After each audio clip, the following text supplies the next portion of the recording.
Hi, I'm Jeremiah Lawrence, here with my wife. Ari. And we're here at Contending for the Faith Full Gospel Church, where Pastors Lawrence and Vanessa Custard are the pastors. Today we'll be discussing the difference between marriage and cohabitation. The thing that you have to understand about shacking means you just coexisting together.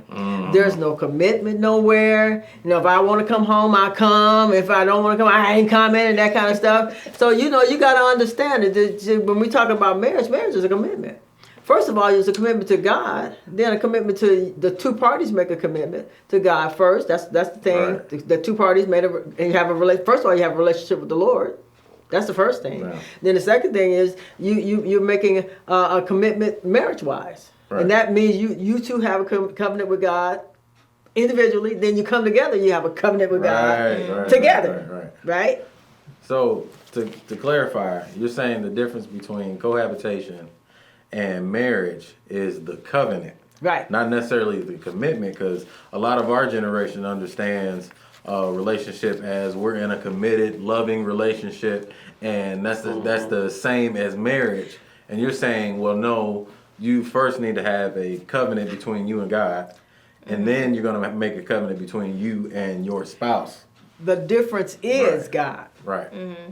In those two relationships or those dynamics is that the relationship with God, first of all, is on an individual level.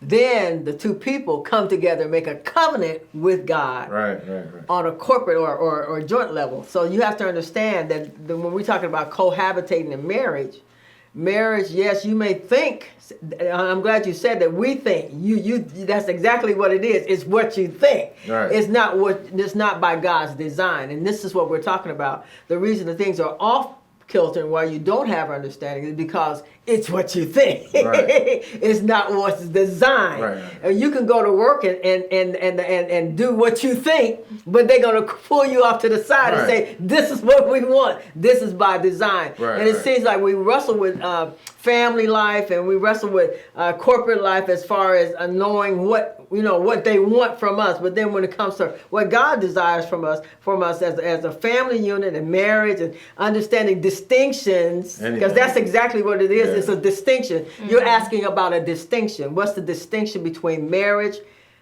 cohabitating, shacking up, because that's what it is, and coexisting. And it's just that. The term coexisting means it's just that we're living in this relationship as married just so we can have sexual pleasures, mainly. But then some say, no, we came together because, we find it's more advantageous. Yeah, but that's still a married lifestyle, but you don't have a commitment to one another. You can get up and leave at your choice. Right. And then somebody says, well, some people stay married and they still don't get, there are guidelines that you're missing in those relationships in order to remain in those relationships.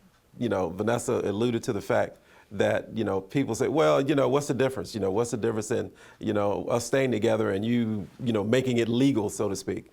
Well, God is the difference. That is. He is the difference because you're going to view it differently. You being together will be different because you're going to come together under His instruction design, rather than what you think it is. Man. So just because something looks like it's working doesn't mean that God is pleased with that. That's a good point. That's one of the differences.